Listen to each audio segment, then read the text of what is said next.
Welcome to Power Players by Origis. Critical thinking to deliver the promise of clean energy. Hello, everyone. My name is Christine Gray, and this is the Power Players podcast by Origis Energy. I lead our energy storage here at Origis for the last 3 years now, and I am really excited to be hosting this podcast today with Jordan Cole, who is the CCO of Hydrostor. Welcome, Jordan. Thank you, Christine. Great to be here. I'm so excited to talk about this topic. Long duration energy storage can be a hot topic at times. Storage in general is really a hot topic across the US and globally. So it'll be a very interesting podcast to discuss the trends, how your company is playing into that, and really where we see the market going.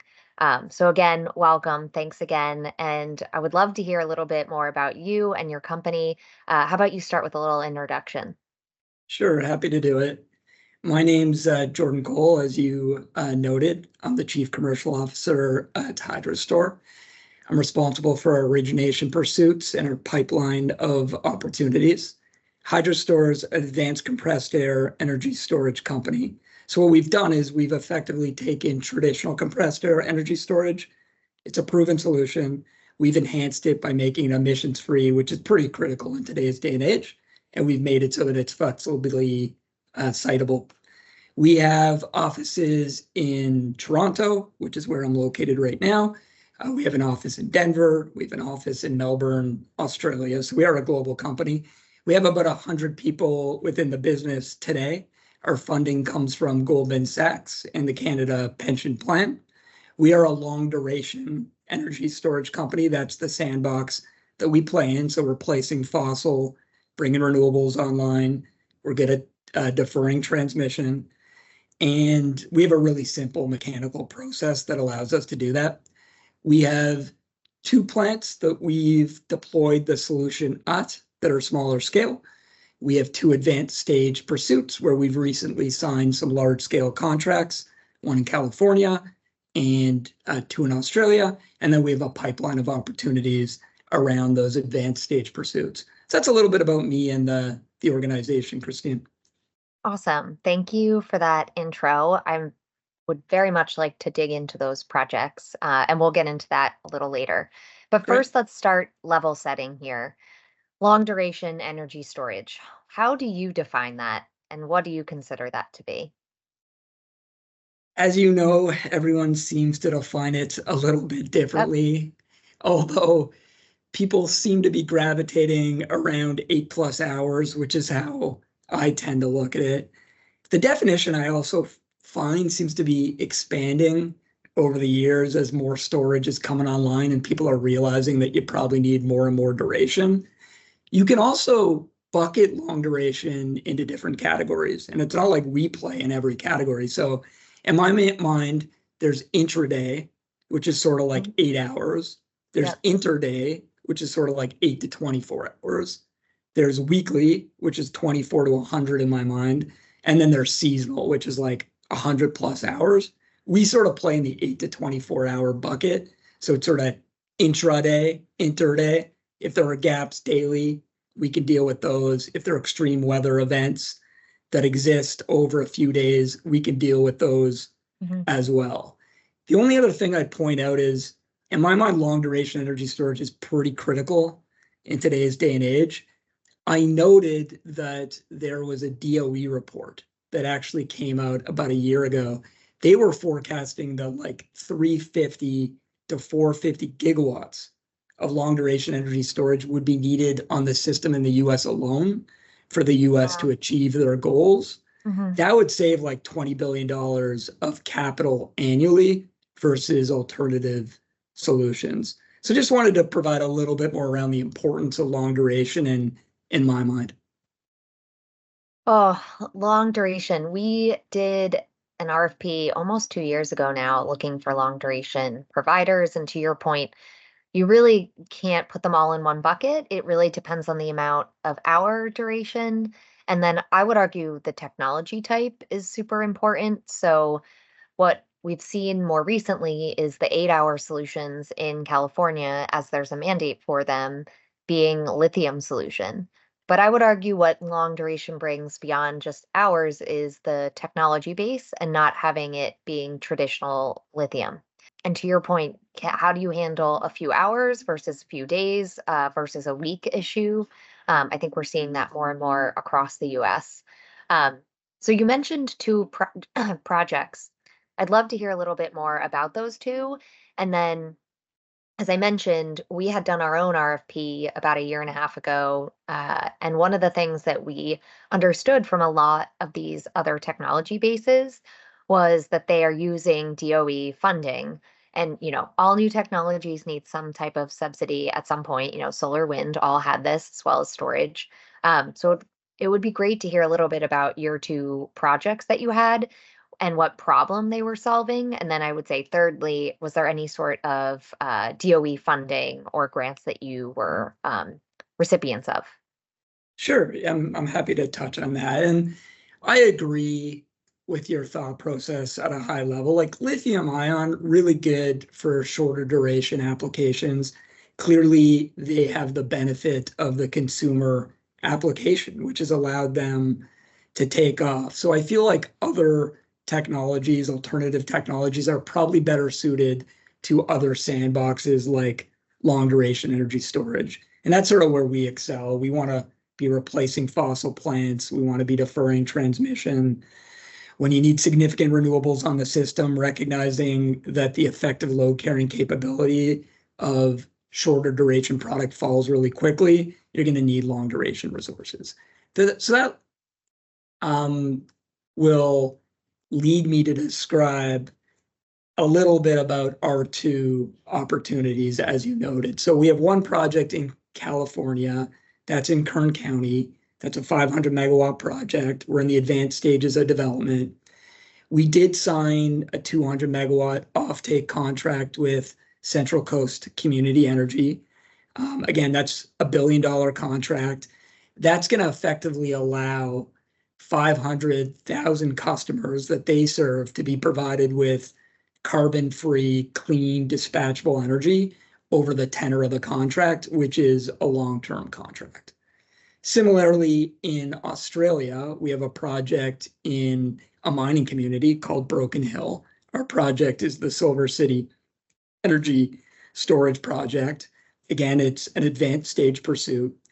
And on that opportunity, we're actually operating as a transmission deferral reliability solution. Today, they have one single line feeding this mining community.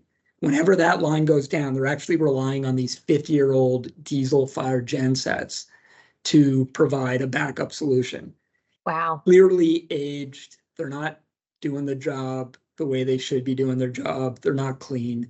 We competed in a process. We were successful in that process. So we are now going to be providing that backup solution.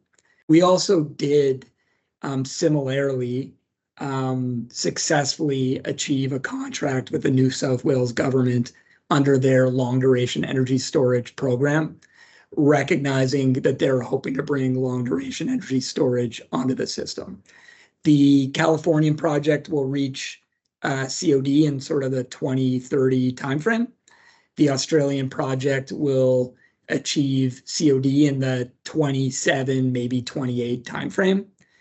In terms of the benefits that our projects have achieved, if you're looking at the Californian project specifically, there's no real incremental benefit that like we're getting that other projects aren't necessarily getting. We are competing against other projects on the back of our price point, the simplicity of our technology, our performance characteristics, the fact that we are a very safe solution and our environmental footprint's really small. To your point, though, we are going to be achieving the investment tax credit, which is really important to all of these projects. We do believe we can achieve up to 50% in terms of a benefit. We are, as you note, we're looking at other programs that could help us from a financing perspective, and a whole host of different technologies are looking at these programs as well. Mm-hmm. Yeah, I mean, all storage takes those benefits as much as possible. I was thinking more on the DOE. They have a long shot initiative. They have many other initiatives around new technologies, and especially around getting long duration to be a much cheaper per dollar megawatt hour value. So it's really speaking about some of those incentives, not the ITC, which all storage should be taking, to be very honest. So you mentioned CODs, which I was going to ask about. Uh, a bit of a bummer that we have to wait for 2030 for long duration to see your full system come out, but really excited to see that you've deployed it and with a substantial CCA in California. I do think that California, with its mandate for long duration, is going to have the first deployments of 8-hour plus. And we look forward to all of those coming online to really help shape the larger market. And with that, I was going to ask you, where else besides California and Australia do you see that there's a mandate, that there's a need, a demand for long duration? I know you and I have talked about this before, but who's going to pay for those extra hours and where? Yeah, that's fair. And maybe before I jump into that, I should probably highlight some of the structures, as you note, that we see as being really helpful to getting long duration energy storage off the ground. So we talked about the ITC. I agree with that. But we also need long duration specific targets, to your point. Storage targets are nice, but you can't have a 4-hour product competing against an 8-hour product. An 8-hour product, as we know, is going to cost a little bit more. It offers incremental benefits. You can't have an 8-hour product competing with a 4-hour price point. With that said, there also needs to be a recognition that existing markets are broken. They have difficulty incentivizing any type of new build asset on the system, let alone long duration energy storage. Yep. So what you basically need is sort of like an outside contract mechanism, which is what we've tapped into to be successful in both New South Wales, the Australian project, and California, our Kern County project. That effectively provides us with the financeable cash flow stream to ultimately get these assets off the ground. In terms of markets that make sense at the highest level, again, we like New South Wales because they specifically came out with a long duration energy storage target of 2 gigawatts. They also have funding programs by virtue of the Australian Renewable Energy Agency that any Australian project that is game changing can tap into. That is an opportunity that we successfully achieved. In the United States, California, as I noted, they have a 1 gigawatt target for long duration energy storage. That actually is supposed to increase over time. If you look at the transmission planning process, they're actually looking at 4 gigawatts by 2025, 20 gigawatts by 2045. And as you know, there is funding that is available through the California Energy Commission.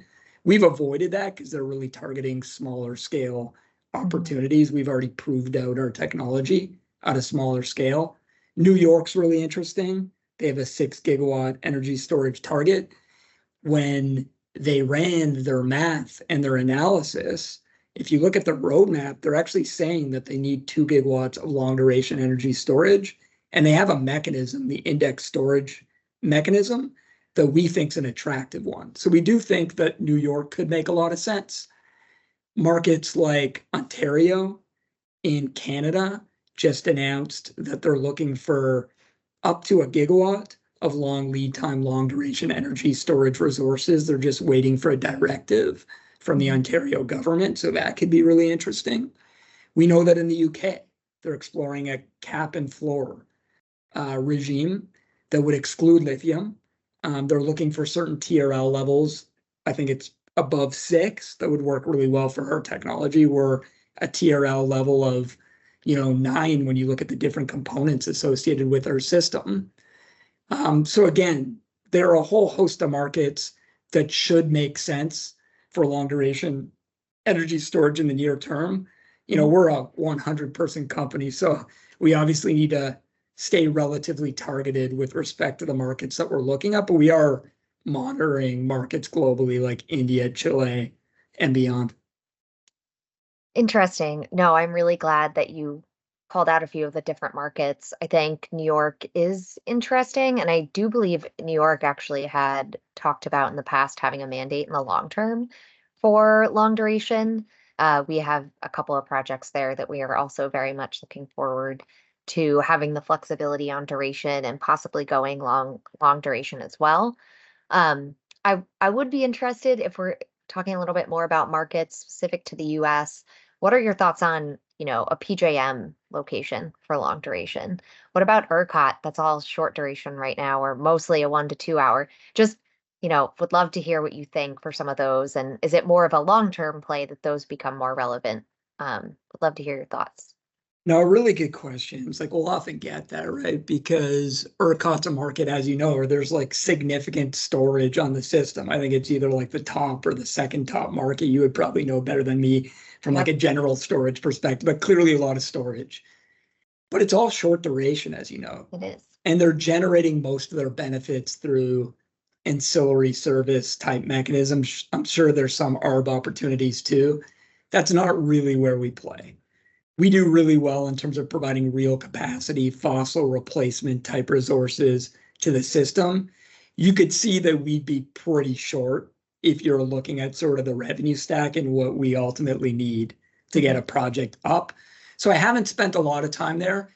There could be a certain opportunity that comes up on the hydrogen side, for instance, with those types of customers where they're looking for like 24/7 energy. We could help with that.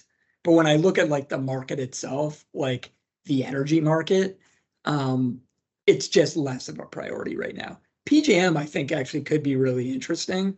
I'd say that's a market that we're taking a really close look at. I'd probably rank it behind, California for sure, New York likely. I kind of like some of the other Southwest markets because they've actually stated that they need long duration energy storage. But PJM, like they're going to want to decarbonize. They're bringing a lot of renewables online. Like it is a market that we are taking a close look at. We just haven't put any dots on the map in that market yet. Well, I would encourage you to look at PJM because looking at their capacity pricing going forward and the forecast, um, it's like a 7 times multiple from where it's been in the last 3 years.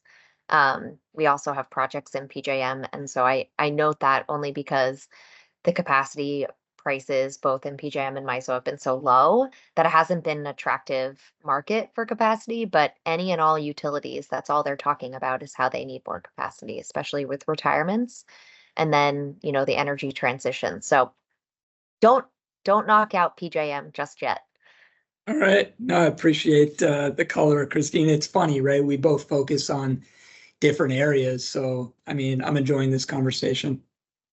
Me too, especially talking about some of these other, trends specific to long duration, as well as, lithium, we talked a little bit about. I think that what would be helpful, and just taking a step back, Hydrostor, as you mentioned, is a 100-person company. You're backed by Goldman. It would be really great to hear some of your lessons learned or how you see some of these other providers needing to scale up. And what does scaling up look like?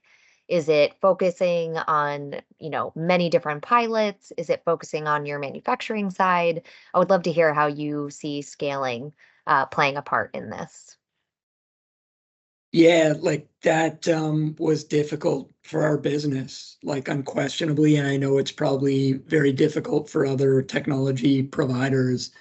What I would say is it's important to stay focused, not get overwhelmed, and like put the building blocks in place that are needed for your specific organization to become successful.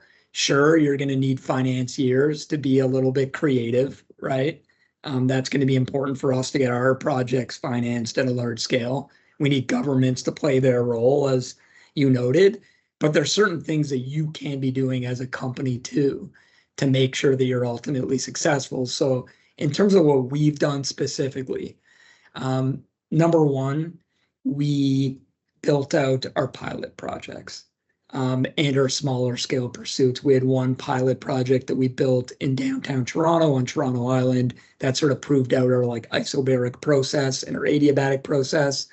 We then built out a smaller scale plant in Goderich, Ontario. It's sort of just west of Toronto. That has a contract with the Independent Electricity System Operator here in Ontario. So there are certain performance requirements that we need to hit by virtue of that asset.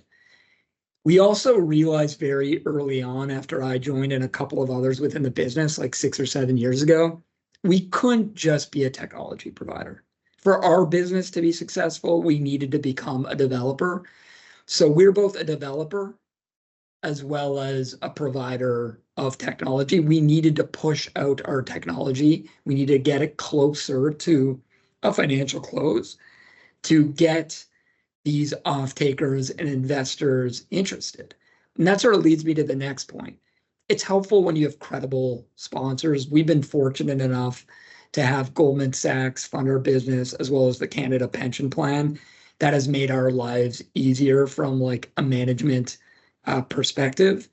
We did spend a lot of time choosing the right markets when we had less money, right? California and Australia, we identified those before long duration was actually on the map in those markets, and we selected the right markets. And now those opportunities are panning out for us. We also put the bankable revenue contracts in place. We talked about our contract with 3C. We talked about our contract with the New South Wales government and Transgrid, the incumbent utility in Australia. The last point I'd make is we've worked with certain insurance providers to put the right insurance solutions in place. Not all sponsors need it, but it's nice to be able to say, hey, to the extent that you want this insurance around performance, this is an incremental enhancement that we can bring to the table. No, I actually think that's a really good point, right? As we try to deploy, quote unquote, newer technologies, what always comes up is how are you going to get this financed? Having the backing that you have, that's probably going to be an easier discussion than most. Although I'm sure, especially also being the developer on it versus having to get a partner to develop with you on the project as well is going to be key. But it sounds like you're well on your way of getting, the financing community around your technology. And I think we've talked about this before. It's not completely new. There's a lot of off-the-shelf product pieces. So again, makes the hurdle much lower for you at Hydrostor. But you just mentioned on the revenue contracts. So we're really familiar with tolling agreements, which is basically the storage PPA, BTAs, a hybrid, combination of all, or, merchant and collars. There's a litany of different ways to get these contracted and then eventually financed. What do you see the contracting structure for long duration as? Yeah, I mean, the good thing with our business, again, recognizing that we're not just a technology provider, we don't need to just sell our solution, so we can be a little bit more flexible. Recognizing that we're not just a developer, so we're not just interested in putting our own capital to work and earning return. That flexibility has been helpful to our business, right? Having the ability to do different types of contracts. When you look at an energy storage agreement or a power purchase agreement, as you note, this isn't going to be necessarily rocket science, but we've looked at like tolls where we get paid a fixed fee and then we provide the dispatch rights to the off-taker. They could dispatch it as they see fit. As you know, the financiers like those contracts because they're really simple. On the other end of the spectrum, we've looked at capacity-only type contracts or resource adequacy contracts in California.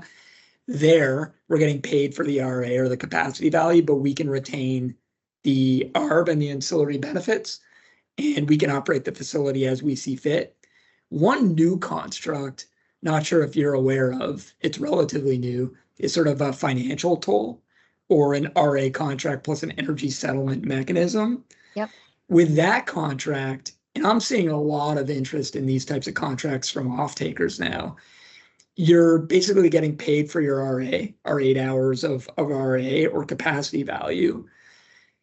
They, as off-taker, will get the benefit of certain day-ahead pricing signals, but we actually can operate the facility as we see fit.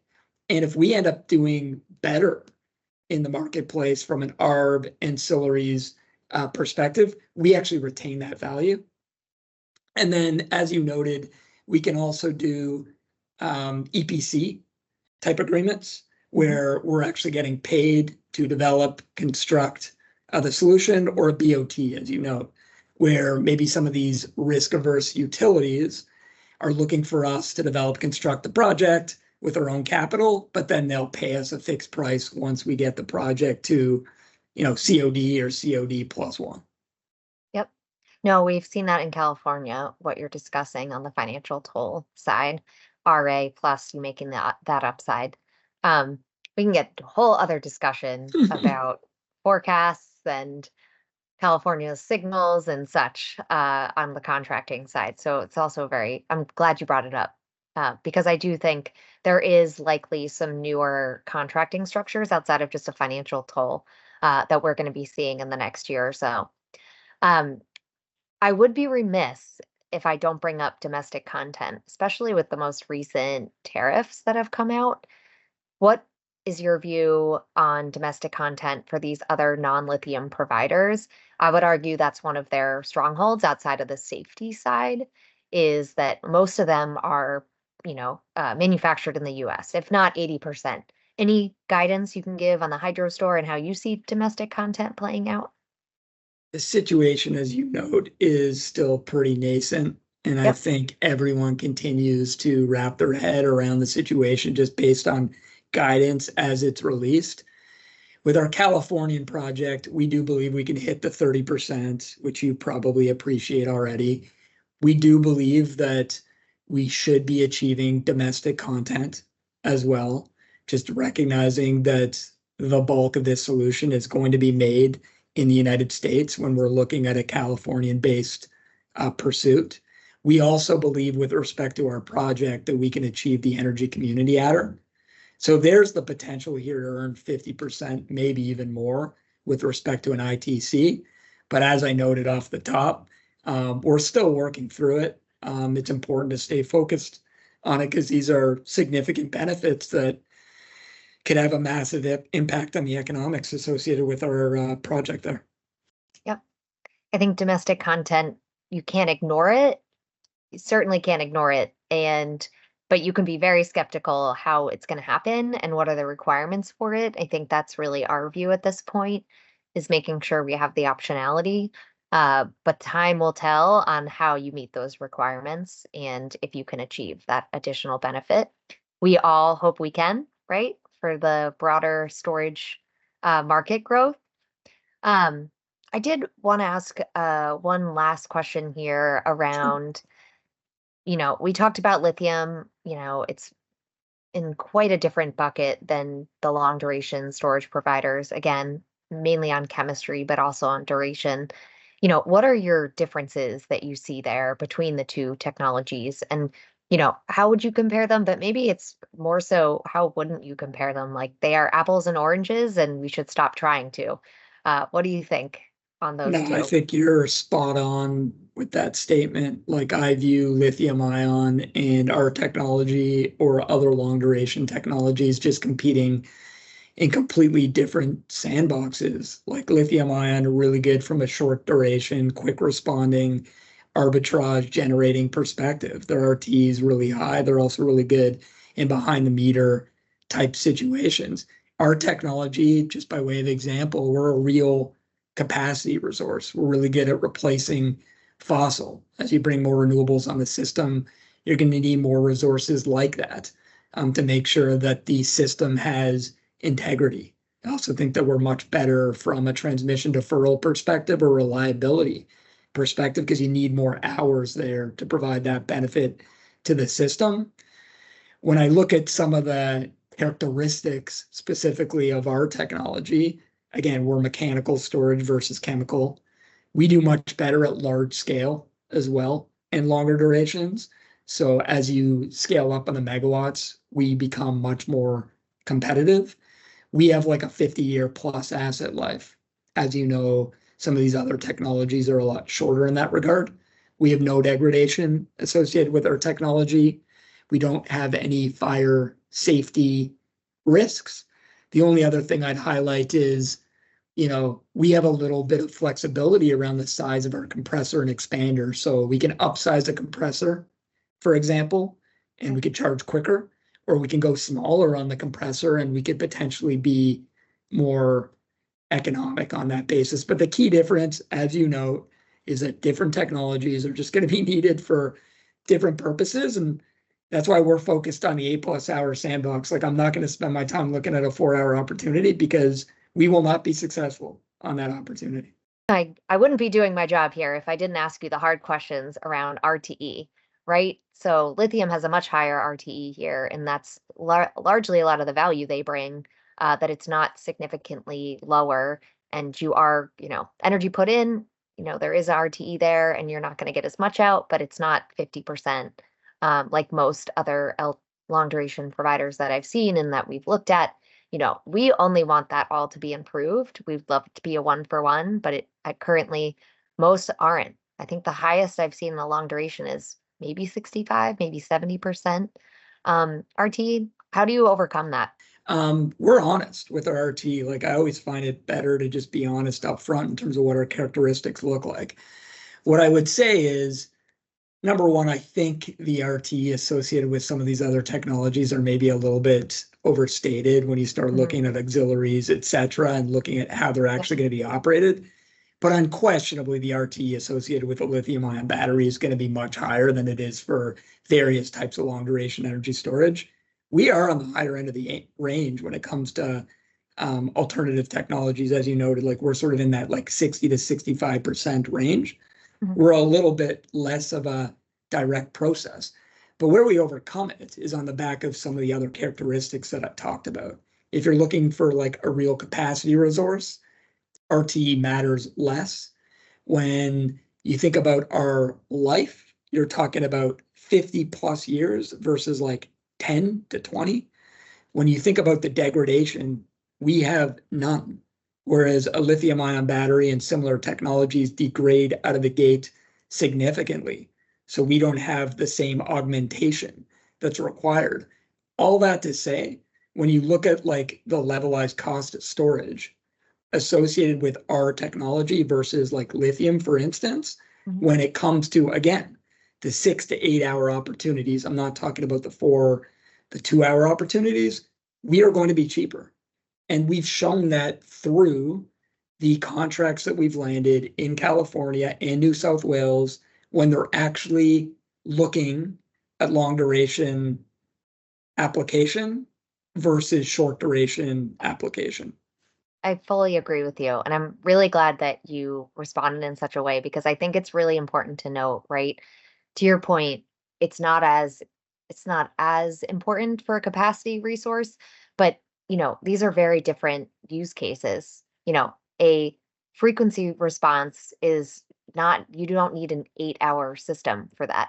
But for a capacity play, very different. And that 2-hour system is really going to do very little for you in that capacity need. So I think it's really important to show the differences. And I would also give you a little more color from our side when we look at a project, right? I think we would love if the investment community saw the longer term use cases for some of these projects. So like a 10-hour battery, or honestly, for the first 5 years of a lithium solution versus the next 20, is going to be a very different use case if you're looking at the life of the project. To a 50-year on a long duration, I mean, solar today, we don't even look at that long of a duration for them. So I really think that's important to note here, is just that we are talking about very different solutions, and you use both for different use cases across the US.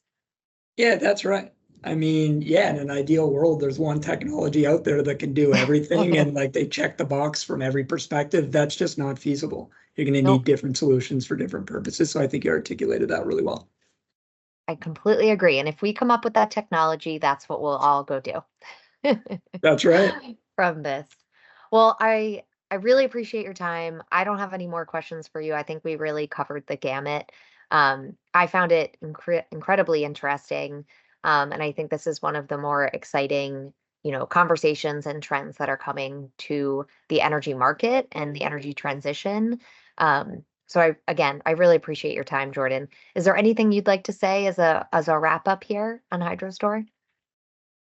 I think we covered the key points, but maybe just to put like a bow around it, right? And we covered a lot of this at the tail end of the conversation, but you're going to need different storage solutions for different purposes.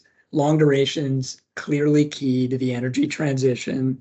Again, the US alone is going to need like hundreds of gigawatts of long duration energy storage for the US to achieve their goals. And we need governments, regulators, etc., to play their part to ensure that these benefits the long duration is bringing to the table are accurately reflected. It's setting the storage targets. It's acting quickly today, recognizing that you need this stuff on the system in the 2030 timeframe. It's providing that financeable cash flow stream that's going to be needed for any resource. So again, different technologies for different purposes, but there needs to be this recognition that long duration energy storage is a necessity on the system from my perspective, whether it's our technology or other technologies that are providing that application. Fully agree. And I can very much subscribe to having more mandates out there by state or by location, by utility. I mean, this is only going to help as we continue to grow in this energy transition. So thank you again, Jordan. I really appreciate your time. This was a really interesting conversation. And I'm sure everyone can look you up on LinkedIn or on your Hydrostor website to learn more about your technology.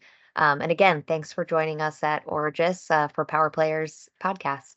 Thank you so much, Christine. I really enjoyed the insightful conversation. Have a great day. You too. Bye. Find more information on this topic and more insights on clean energy at origisenergy.com.